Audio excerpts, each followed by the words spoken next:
Welcome to my Wild Hearts Beginner's Guide. The purpose of this video is to explain some of the basic concepts that are easy to miss when you're getting started on your journey through Wild Hearts.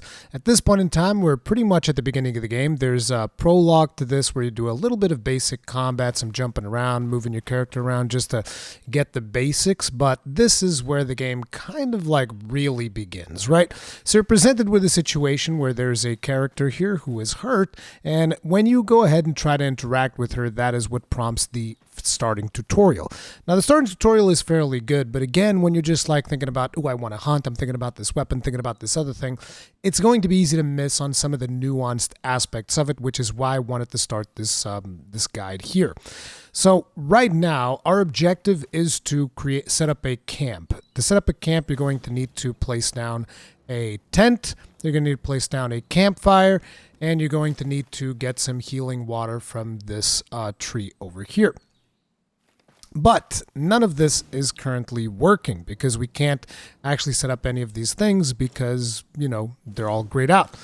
So one of the first things that they tell you is unblock dragon pits so that you can conjure dragon Karakuri. And you're just like, oh my god, dragon pits, dragon Karakuri? What the hell is he even talking about? This is insanity.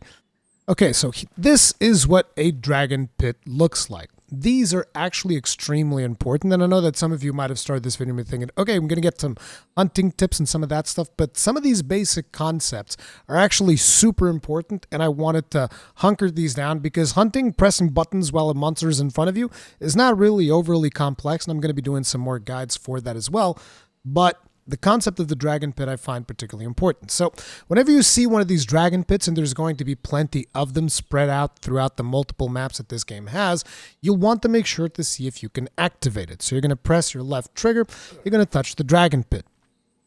Now you need to think of these dragon pits almost as small little power plants that are going to power the structures that you're going to be able to build. Because whenever it comes to Wild Hearts, you're actually able to build structures anywhere on the map. And this is going to be something that is going to be very important for your hunting efforts because there are, technically speaking, no preset camps. And these maps are pretty big. So you're going to want to build your own camps at strategic locations that are going to be important to you. In order to do that, you're going to need to find and activate these dragon pits throughout the map.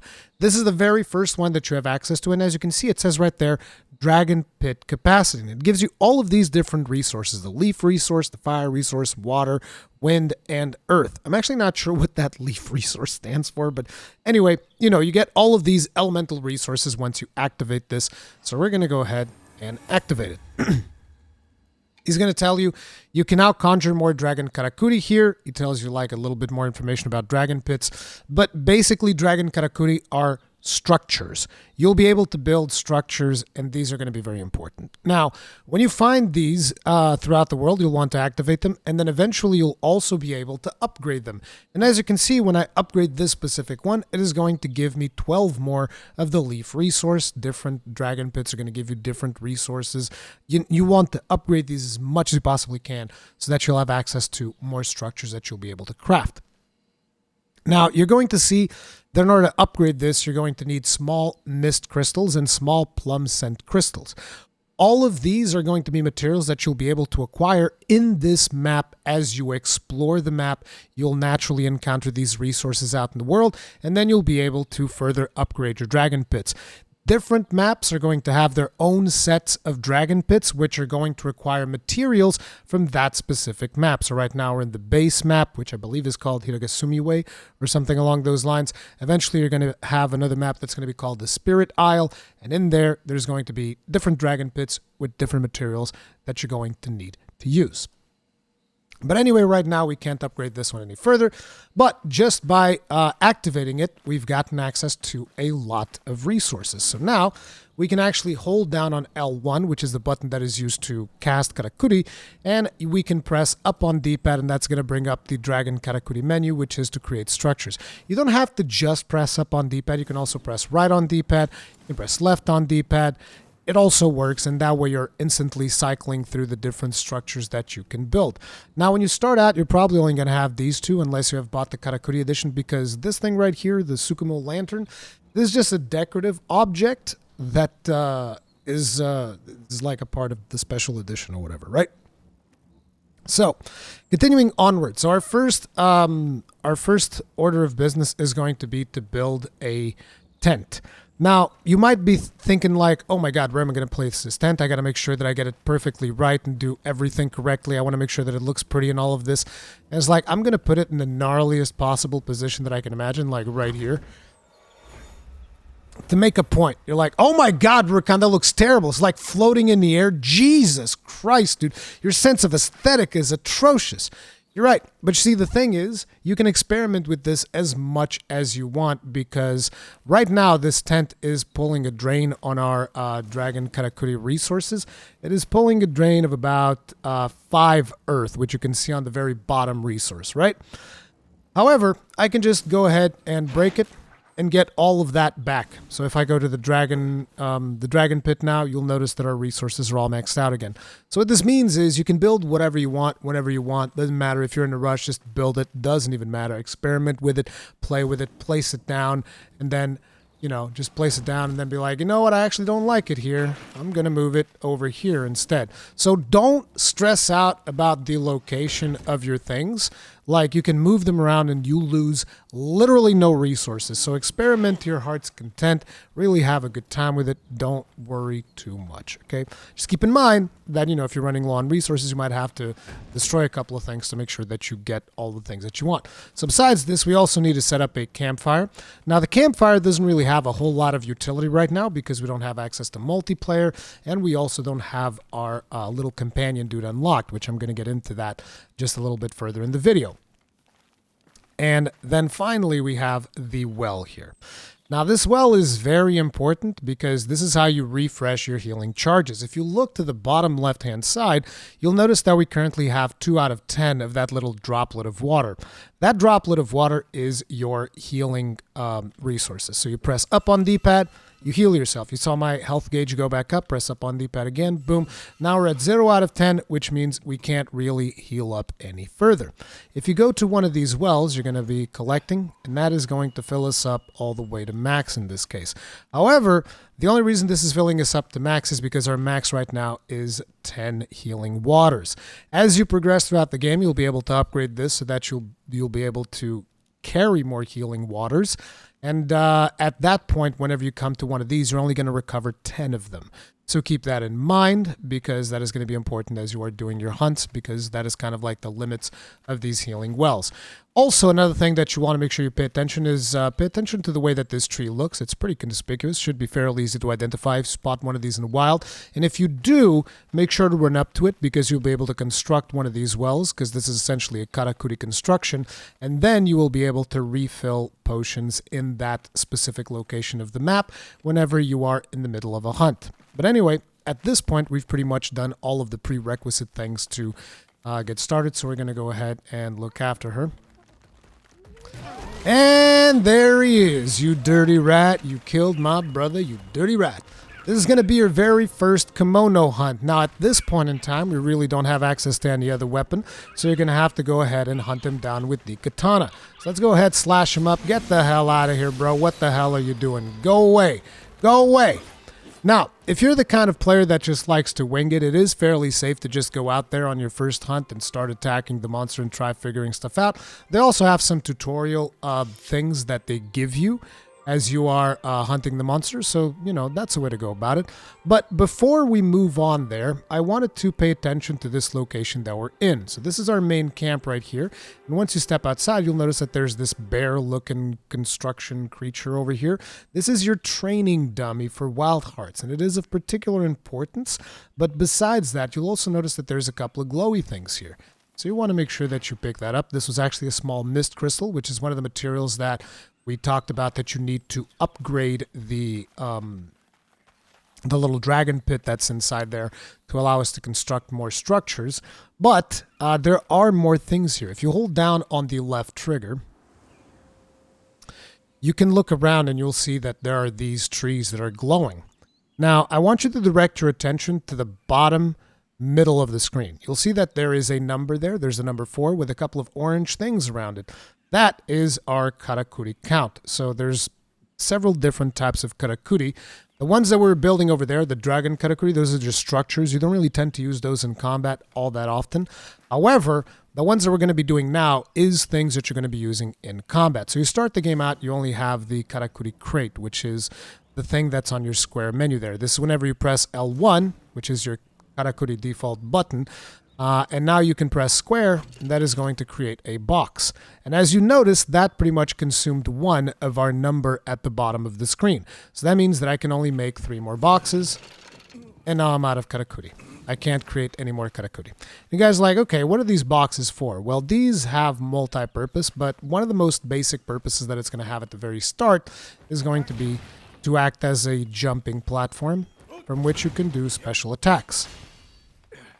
Now, an important thing is that depending on the height from which you jump, at least with the katana, I don't know if this is the case for all the weapons, but with the katana, it is going to increase the damage that you do with your attack. So, for instance, notice the impact animation on that, and now notice the impact animation if I was to jump from here. That was quite a bit more. You couldn't really see the crater because it went through the ground. Let's try it here. There. You can see that there's a much bigger impact and you basically deal more damage. Now I'm going to get rid of these karakuri. You can dismantle them by pressing down on the right stick. When you have L1, right, you press on right stick, it goes into the destruction menu. It becomes a red square, and this red square will destroy anything that you so choose by pressing triangle or Y if you're using an Xbox controller. You can also press circle to increase the size of the triangle so that you can destroy everything in range, or you can press square to diminish the size of the rectangle to decide what you want to destroy. So I'm just going to go ahead and destroy this. You press triangle, boop, then you destroy this, boop. And now an important thing is that now I don't have karakuri though. So I'm not going to be able to cast those boxes when I'm engaged in combat very well. Remember that thing that I told you about the trees when you hold down on the left trigger? Okay. We're going to go up to one of these trees. Hold down L2. That is going to fill up our karakuri. That is the only purpose that these trees serve. So do not bother collecting any more than what you need, because as you can see, your character will sort of not even collect it. It will just leave it behind. This is just for karakuri. It is not used for crafting at all. So, the trees, and there's also rocks that you can mine that will also give you karakuri. That is the only stuff that it is needed for. So at this point, you'll be wanting to go ahead and hunt the Kemono. I would just like to call your attention once again to the training dummy, because this is really important. Whenever you're trying to learn a weapon, coming up to the training dummy is actually a really good way of doing it, because they have a built-in tutorial for each individual weapon whenever you go up against the dummy. So notice how I started training by holding down on the left trigger, and it instantly prompts up, okay, slash streak. 1, 2, 3, 4, 5. Once you complete that, he's going to give you another exercise. Yai slash streak. 1, 2, 3. And now it is going to tell you special slash streak. And so it continues by basically giving you the basic concepts of the weapon. It doesn't tell you every single individual move, but it tells you enough to get started just in case you want to learn more about this weapon. You can also use this for any other weapon. I'll be showing more of that a little bit further in this video. But for now, let's go ahead and hunt our little friend. Another thing that I want to call out, though, pay attention to this thing. This is how you recharge your healing waters in battle. If I was to use any of the healing water that I currently have, I can't because my health is full right now, but if I was to use any of them, I could pick this up. This recovers 2 of them, so you want to make sure that you don't just oh, let me drink 1 water and instantly pick this thing back up. No, drink 2 waters and then come back and pick one of these up. You can pick them up during combat, no problem. Pay attention to glowing things throughout the map. Make sure you always pick them up because they're pretty important. And another thing that you need to pay attention to is that sometimes you will encounter, herbivores like those ones that you can see right there next to the rage tail. You'll want to make sure that you kill a couple of them because they are going to give you access to meat. Meat is important because you can eat meat and that gives you buffs. As you can see right here, I actually already collected a fair amount of meat ahead of this video because I killed a couple of herbivore monsters in the prologue section of the game. And as you can see, by using this meat, I can gain attack boosts or I can gain critical master. There is a gauge at the bottom left-hand side of the screen which indicates how full you'll be after eating a specific piece of food. So we're going to go ahead and eat some cubed meat. You'll notice we become more full. Gonna eat some more cubed meat, and we can't eat anymore because we're too full. But basically, this gave me critical master as well as a little bit of a health boost. So you'll always want to make sure that, you know, I was gonna say well fed. It's not well fed, but you gain bonuses for eating, so make sure that you always eat before you engage in a hunt. And, you know, stuff like those little yellow things over there are more ingredients for food, so that's something that you want to pay attention to. Like right there, some millet. You can also eat that. Okay, so we're going to be fighting our Kemono buddy here. Pretty much he is going to come straight at you. Attacking different body parts is going to deal different types of damage, as you kind of would expect. You can dodge roll by pressing circle or B if you are on an Xbox controller. You can also jump by pressing X or A. And you can slide dodge if you are running with your weapon sheath, right? This gives you invincibility frames, but do pay attention to your stamina. You'll notice that when you run, your stamina doesn't recover. If you stop running and you just kind of like walk around, your stamina recovers. If you dodge, you use up your stamina. Once you use up your stamina all the way, no more dodging. So pay attention and only run if you absolutely have to. Don't just keep the run button pressed at all times. Running does not consume stamina, but it does prevent it from regenerating. Certain weapons also use stamina to power up their attacks. So keep that in mind, because constantly dodging and doing superfluous actions is going to cost you both in offensive and defensive capabilities. Now let's go ahead and pop a couple of Karakuri to do an aerial attack here. Karakuri can be stacked up 3 times. They do not go any higher than 3. And like I said earlier, the higher you stack them, the more damage you're going to deal with your head, with your plunging attacks. Monsters can destroy Karakuri, you can recast them, and you can still use smaller Karakuri to do slightly less impactful attacks, assuming that you can actually land them instead of whiffing them like I do. Now, I'm playing with the katana right now, and you'll notice that above our health gauge there is a blue gauge. That is the katana's energy gauge, and it charges up as you land attacks in the monster.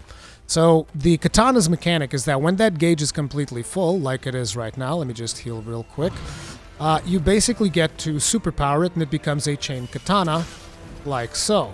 Now, you attack with the chain katana, which obviously deals more damage, and you can do the same combos that you would do with the regular katana, but they'll just deal way more damage.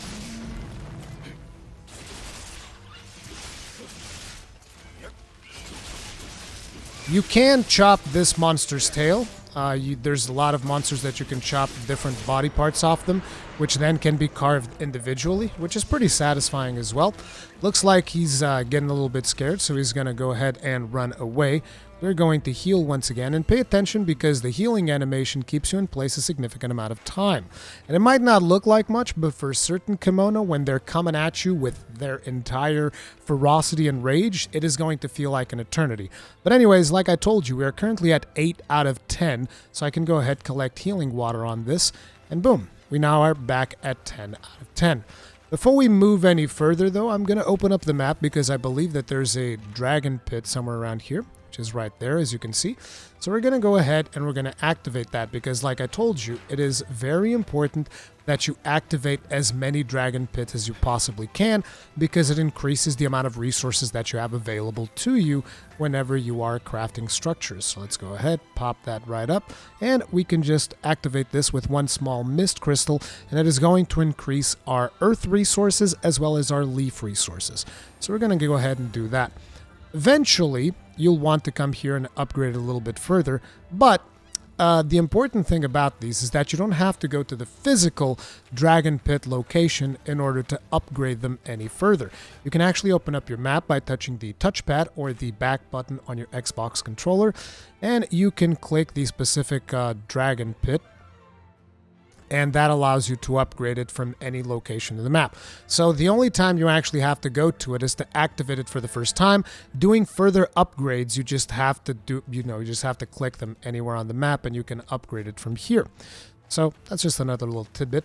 But anyway, the monster has gotten away, and because I was distracted, I have no idea which direction he went.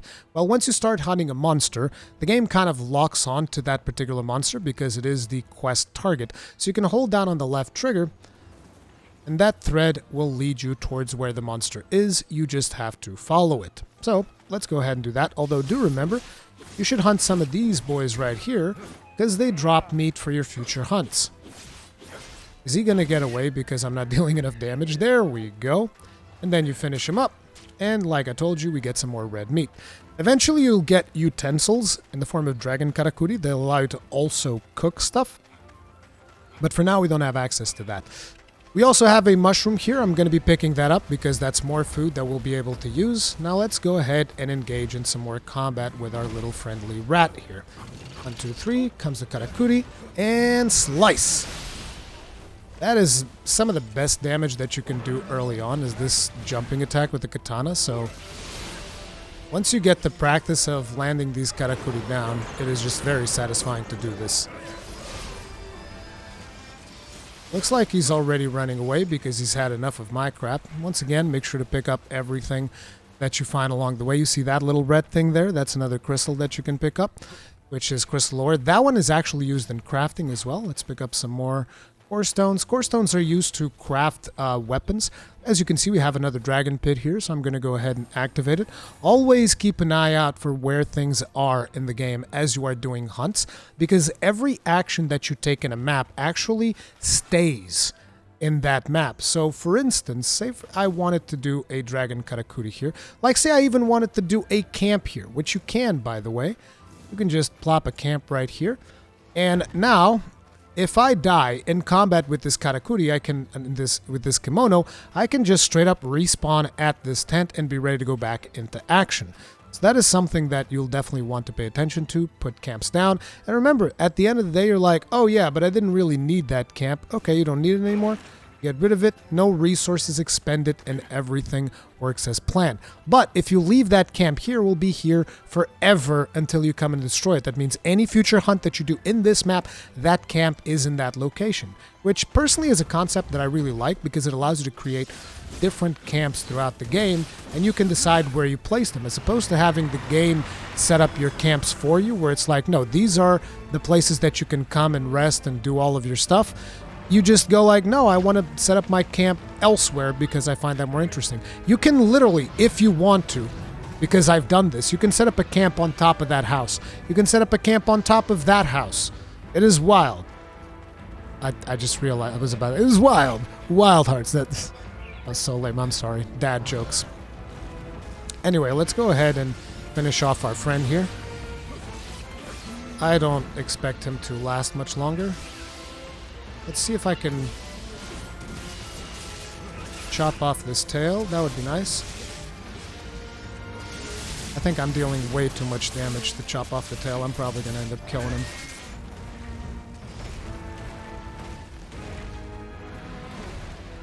Okay. Let's actually try and go with a Karakuri attack. And we killed him. Oh, we did chop the tail. Nice. So, when you kill the Kemono, basically you're prompted to do a finishing blow. Basically, when you do the finishing blow, the quest ends. So we're going to go ahead, final blow. There is no capture in Wild Hearts. So we're just going to go ahead and butcher him.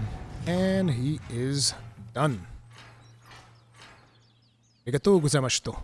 Now, gozaimashita, actually. And we unlocked a new Karakuri, which I will show you. But as you can see, we can also carve the tail, which gives you unique materials. We also had a broken piece here that gives me some more materials. We got his fangs, but a lot of the materials come after you simply kill him. There's no need to carve the main body, only pieces that you might end up chopping off.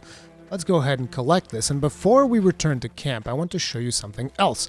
Most likely your first hunt is going to end up in this location. That is intentional, because if you pay attention, if you just look around a little bit, you'll see a little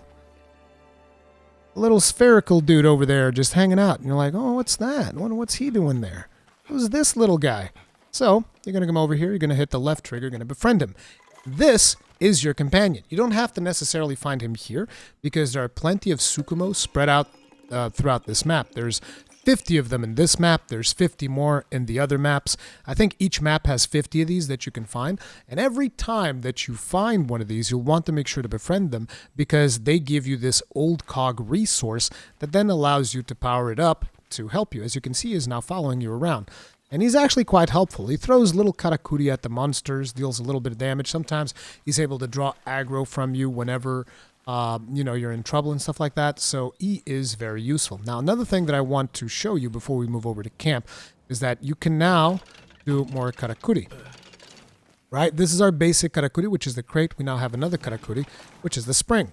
The spring helps you dodge things, and you can do this while you're on the run. So say, for instance, you're running away and there's a Kemono behind me and you're like, oh crap, I need to dodge to the right. You can do that. And you're like, why wouldn't you just dodge right? Because it's not the same distance, and some of these Kemono are pretty big and they'll still hit you if you just do a regular dodge. There are invincibility frames on dodging, just like there's invincibility frames on these springs, and you can direct yourself in any direction that you want. So you can also use this to close gaps. You can use this to back away. Although I ran out of Karakuri thread, which is another important thing. Whenever you run out of Karakuri thread, hold down on the left trigger, boop, and it will reveal to you where the Karakuri things are. Eventually, you'll learn to identify these things, like this little pile of rocks. These will give you more. But it's very important for you to practice the usage of Karakuri, deploying Karakuri in a hurry. Like I told you earlier, they stack up to 3 pieces high. You can also stack up to 3 springs. You can see that that now propels us forward at a greater height, which is useful, as you can imagine, to maybe attack a monster that's slightly taller and you want to hit a specific piece in his head, because this also enables you to do unique attacks that you don't have access to any other way. So it's very important to practice deploying Karakuri on the run. So keep that in mind. Practice all of that good stuff. Now, whenever you set up a tent, you can basically teleport to it whenever you want. So because we set up a tent in the main camp, we're going to be able to teleport to it instantly. Now, there's a little bit of a story section here that I'm going to be skipping through.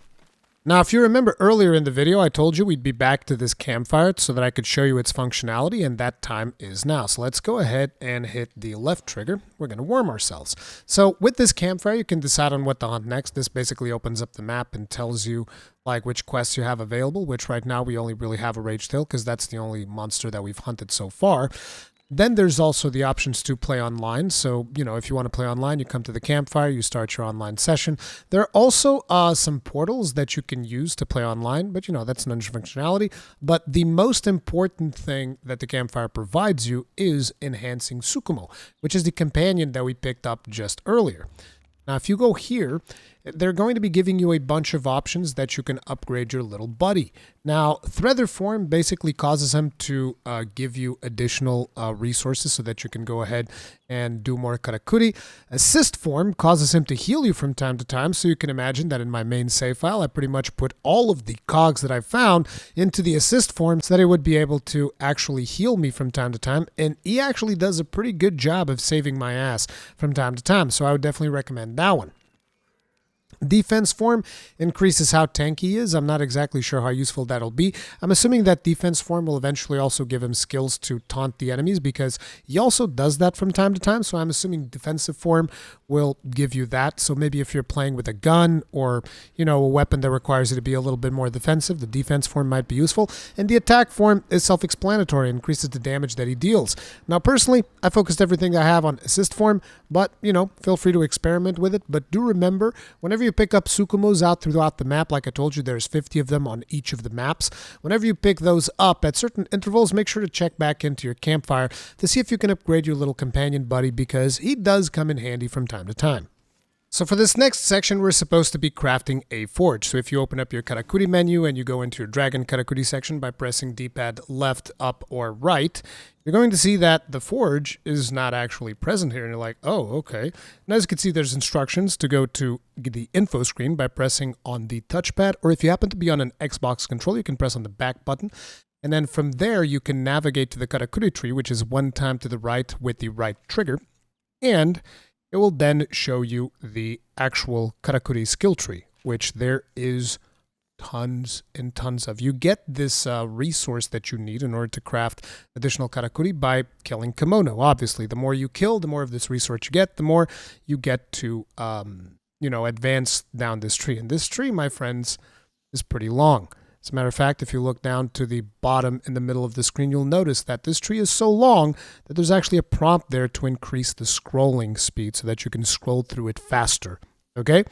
This is a very in-depth tree. There's a ton of things to augment, and not only that, but there are certain things that you can't just get. Like, for instance, the bulwark. You can't just upgrade to get this bulwark. This requires you to get a piece of inspiration during a fight, which basically means that in a certain fight, you're going to receive a sort of inspiration. The game kind of pauses and it tells you, oh, do this thing. And then your character starts like crafting the special Karakuri, and that's how you learn it. There's plenty of Karakuri that work like that. There's the bulwark, and there's a couple more, like for instance, this one right here, which is the healing mist. This one you also learn in a hunt. And there's a launcher. Is it this one? Yeah, the fireworks launcher, which is kind of like a flash bomb. This one you also learn in a hunt. So there's plenty of things that you will have to learn by simply hunting. But for now, what we want is a forge. We're going to go ahead, upgrade this. And while we're at it, we're also going to get the hunting tower, and we might as well get the drying rack as well, so that I can kind of like teach you the basics of these three buildings that are buildings that you're going to be using as you play through the game. So I'm going to start by placing down our little drying thing. This is basically, like I told you earlier, you will want to eat food in order to gain buffs. This allows you to process the ingredients to increase their potential effect. So for instance, in the case of meat, this meat gives you 7 health boost and 3 attack boost. Once you cure it by drying it, it is going to give you 13 health boost and 6% attack boost. So naturally, you'll want to go ahead and do that. And you know, that is going to be a better way of eating and gaining buffs. Now, I'm not really going to put it here, but basically, once you put a certain type in there, you can't put any other thing. So in this case, we're putting meat. That means that we can't put any vegetables. And the reverse also applies. So you'll have to choose which ingredients you want to dry, but this is something that you want to practice with and see the results that you can get, because eating, like I told you earlier, is extremely important. Now, the thing that we wanted to craft for starters was the forge. Like I said, you can place things anywhere you want because you can just destroy them later if that is something that you want. So this character, she is a blacksmith, even though when it comes to... Let me just skip this cutscene real quick. Okay, as I was saying before, I was rudely interrupted by Natsume here. You actually don't need to go to town in order to craft new items or even upgrade your gear. You can straight up just do it at a forge anywhere you want. So we can just open this up, have new weapon forged. My favorite weapon in the game right now is the maul, so we're going to be crafting one of those. Crafting the base version of this item only costs 1 core stone. This is a very common material. I already have 4 of them, and we only really did 1 hunt so far, and we've barely explored the map. So that should give you an idea of how much this material is common. Right now in my main save file, I have nearly 200 of these things. So super easy, just do this. Boom, you create a new weapon. You can create any weapon that you want. So I'm going to be equipping it, but whenever you craft something, they show you this. This is the weapon tree. As you can see, it's also fairly complex. And this weapon tree is actually pretty neat. Now, there are elemental things here. As you can see, we have this fire element here. We have the leaf element here, the wind element, the water element. You have a bunch of different elements available to you whenever you're crafting your weapons, and then there will also be elemental weaknesses to the Kemono that you hunt.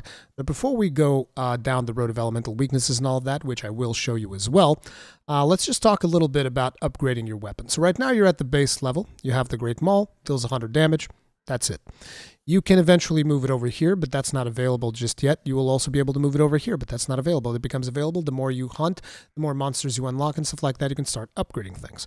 But we can already upgrade it into here using materials from Rage Tail. As you can see, this uses 1 Rage Tail pelt, and that will increase our damage to 169.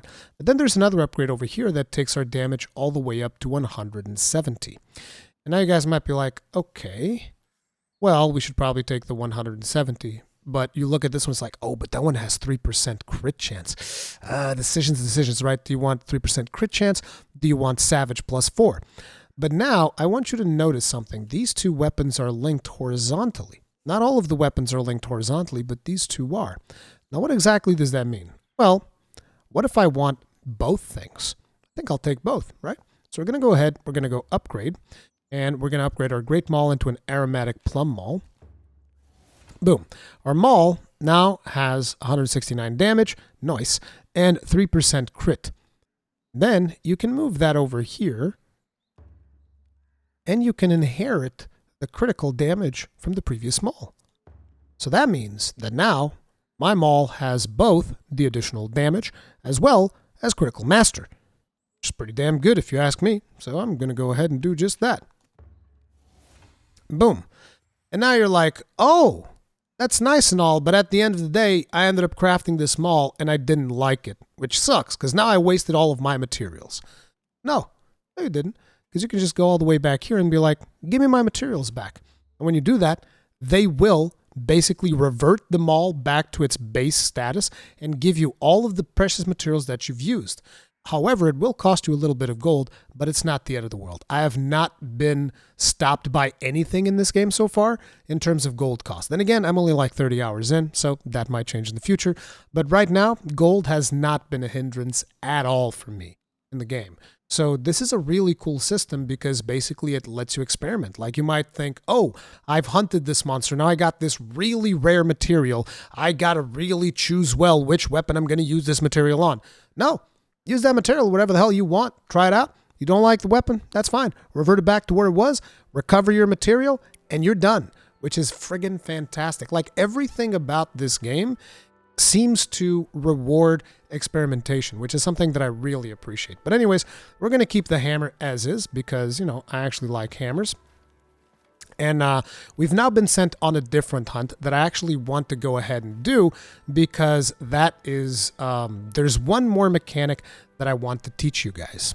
So just a quick little reminder, whenever you craft a brand new weapon, you might not be exactly sure how the moveset of that weapon works. My recommendation would definitely be to come over to the training dummy and hit the train thing because that is going to teach you some basic combos like I mentioned at the end of the video.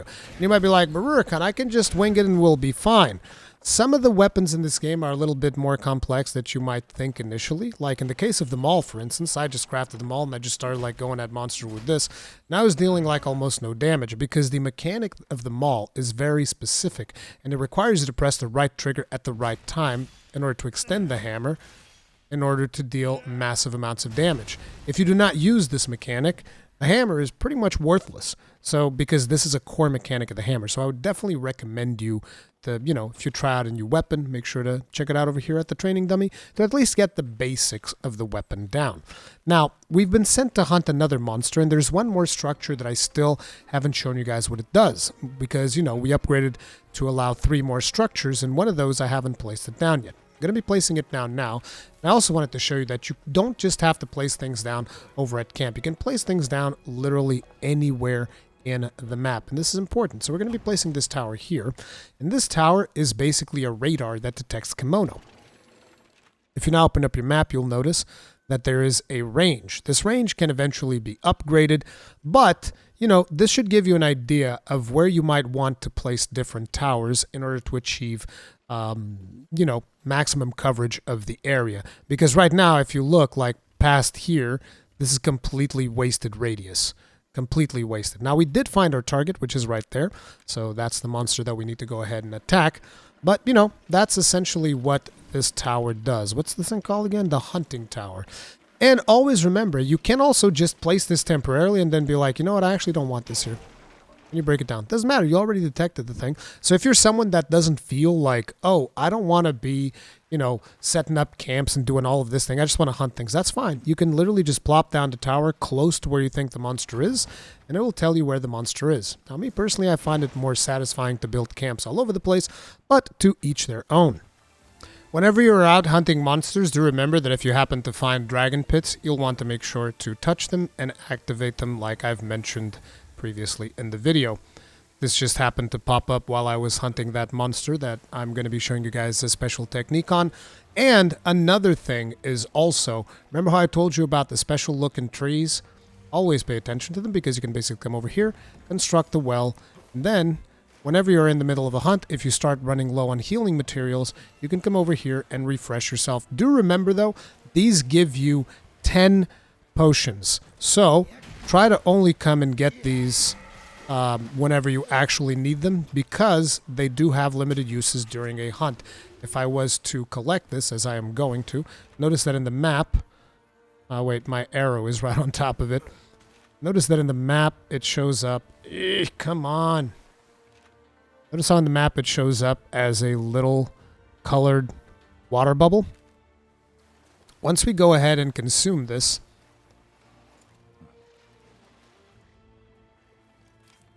it is now going to show up as gray. And that means that you can no longer recharge your stuff there throughout this hunt. But whenever you get a new hunt, then you'll be able to go ahead and do it again on another hunt. And as you can see, we also have another dragon pit there. These are things that you should be doing during hunts to avoid like, oh, I need to come to the map and start grinding all of these things. No, just do it while you're doing hunts, you know? And then you can continue upgrading stuff as you play the game without necessarily needing to go out of your way to grind.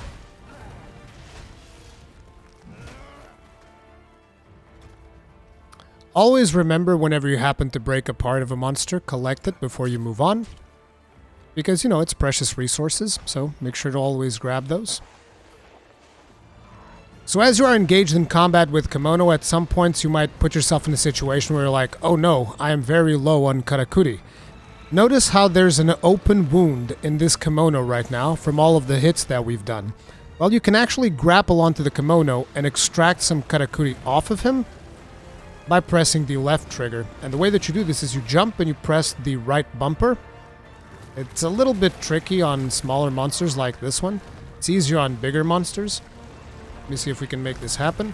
There. And once you grab on, you just move over to the spot, press left trigger. We actually missed that because we got thrown off. Try that again. It's a little bit tricky, like I said, and it's going to require a little bit of practice. Let's try this again. Move over to the thing. There we go.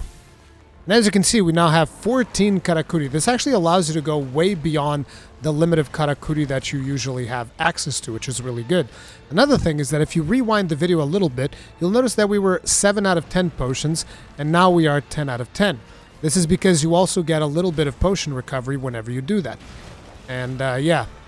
This technique is called Hunter's Arm. This is something that you will encounter, that there are some armors that also benefit from you using this technique. So that is something that you want to pay attention to.